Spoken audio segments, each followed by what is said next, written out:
सबको नमस्कार। हमारे जीवन में जैसे हिंदी भाषा में हम बहुत सुनते हैं, जिसकी लाठी उसकी भैंस, यानी जिसका पराक्रम उसके पास सफलता। कई कहावतें ऐसी होती है, हम नहीं जानते हैं, बोलते रहते हैं, लेकिन उसके पीछे कौन सी स्टोरी छुपी हुई होती है वो आज हम बताने का ट्राई करेंगे। ये नया कुछ विचार आया हुआ है, तो इसको बोलेंगे। एक ब्राह्मण था, पंडित जी थे। पंडित जी भगवान के भक्त थे, कथा करते थे, वार्ता करते थे, सब प्रकार की पूजा पाठ करते थे, यजमानी कार्य करते थे, यजमान का कल्याण करते थे और यजमान उनके पर खुश हो जाते और सब कुछ उनको दे देते थे। वैसे ही एक दिन पंडित जी एक अच्छी तरह से एक यजमान थे, उनके घर पे गए, सुबह से लेकर रात तक अच्छी तरह से पूजा करी, इतनी अच्छी तरह से पूजा की और भगवान की कृपा से यजमान प्रसन्न हो गए। यजमान ने विचार किया कि मैं उनको तो पैसा तो देने वाला हूं, लेकिन मेरे पास और कोई अच्छी चीज है जो मैं पंडित जी को दूं, क्योंकि वो बहुत प्रसन्न हो गए। जब बंदा प्रसन्न हो जाता है तब उनको पता नहीं होता कि मैं क्या दे रहा हूं। अभी की बात नहीं, अभी तो सब पक्के हो गए, बहुत चालाक है आजकल तो, लेकिन पुरानी बात है। उसने विचार किया कि पंडित जी को क्या दूं अच्छा, तो उनके जीवन में काम लगे, पूरे दिन पूरे जीवन तक इसका उपयोग कर सके। तो उन्होंने विचार किया, हमारे पास एक भैंस है, एक बफेलो है, मैं उनका दान करता हूं, भैंस का दान करता हूं।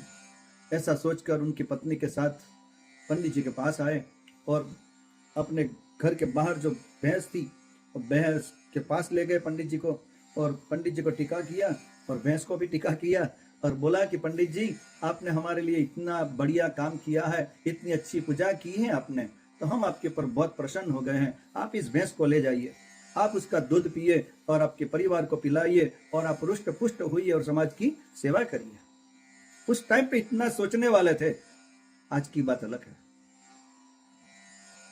पंडित जी की चिंता करने वाले भी उस टाइम पे थे। पंडित कौन होता है? वो धर्म का सेवक होता है, धर्म की रक्षा करने वाला। उस टाइम पे उनकी वैल्यू होती थी, वो वैल्यू के कारण उन्होंने भैंस दी दान में। वो लेकर तो निकले, रास्ते में एक चोर मिला, बड़ा तगड़ा था, बॉडी बिल्डर था, शरीर रुष्ट पुष्ट था, हाथ में एक बड़ी लकड़ी थी, बड़ा डंडा था। और पंडित जी को देखा, वो पंडित जी वो कोई भैंस लेके आ रहे हैं, भैंस भी अच्छी रुष्ट पुष्ट थी, अच्छा दूध देने वाली थी। और भैंस को देखा और पंडित जी को देखा, वो चोर की मति भ्रष्ट हो गई। चोर ने कहा कि पंडित जी आप कहां से आ रहे हो, ये किसकी भैंस है, कहां ले जा रहे हो? तो क्या बोला, मेरे को तो एक राजा ने एक गिफ्ट में दी है, मैं अपने घर पे ले जा रहा हूं। चोर ने बोला कि आपकी ये भैंस नहीं है, ये भैंस मेरी है। और पंडित जी क्या करते, उनके पास कोई साधन नहीं था, कोई लकड़ी नहीं थी, कुछ नहीं था, लेकिन वो जो चोर था उसके पास लकड़ी थी, बड़ा डंडा था। पंडित जी ने बोला कि कोई बात नहीं, आप भी ले जाओ, मेरे को कोई चिंता नहीं है, लेकिन मैं आपको ये जो भैंस में आपको देता हूं, लेकिन एक शर्त है, आपको मुफ्त में तो मैं नहीं दे सकता, आप मेरे को कोई अच्छी कोई गिफ्ट दीजिए, आप भी उसके भैंस के बदले में। तो चोर भी कंगाल था, चोर के पास कुछ था ही नहीं, वो क्या देगा? उसने बोला कि पंडित जी मेरे पास कुछ नहीं, मैं तो चोरी करने वाला हूं, एक चोर हूं सामान्य। तो बोला कुछ तो देना पड़ेगा तेरे को।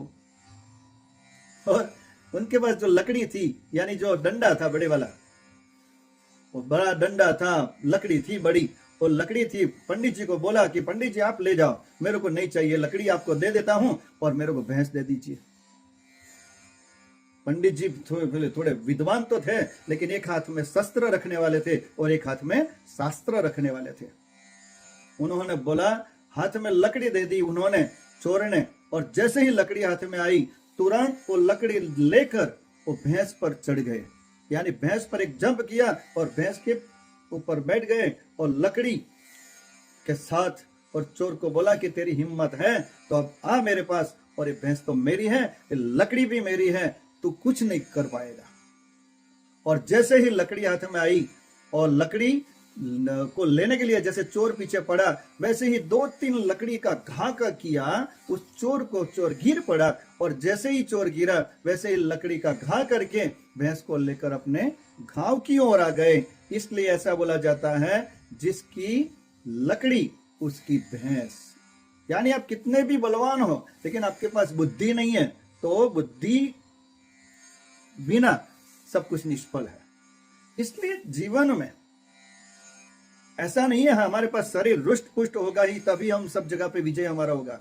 लेकिन कभी कभी क्या होता है, हमारे पास अच्छी बुद्धि होती है, अच्छी मति होती है, अच्छे विचार होते हैं, अच्छी एक बोलता है ना, एक सुरक्षा की तैयारी, तो हमें सब कुछ अपने आप ही ये सब हमारा रक्षण हो जाता है। इसलिए जीवन में कभी भी कोई भी आपत्ति आए तो हिम्मत नहीं हारना है, उसमें से कोई रास्ता निकालना है।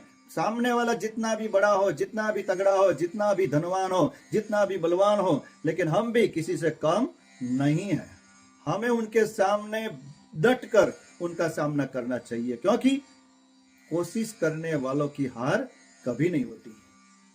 इसलिए सबको आज का अच्छा विचार, अच्छी बात अगर आपको अच्छी लगी है तो सब्सक्राइब करिए और सबको शेयर करिए। और सबको नमस्कार। आने वाला जो वीडियो है हम हनुमान जी के बारे में बनाएंगे कि भगवान हनुमान जी और भगवान राम जी जब युद्ध पूर्ण हो गया तब उनकी परिस्थिति क्या थी, इसके बारे में हम विशेष पे चर्चा करेंगे। सबको नमस्कार। ओम नमः शिवाय।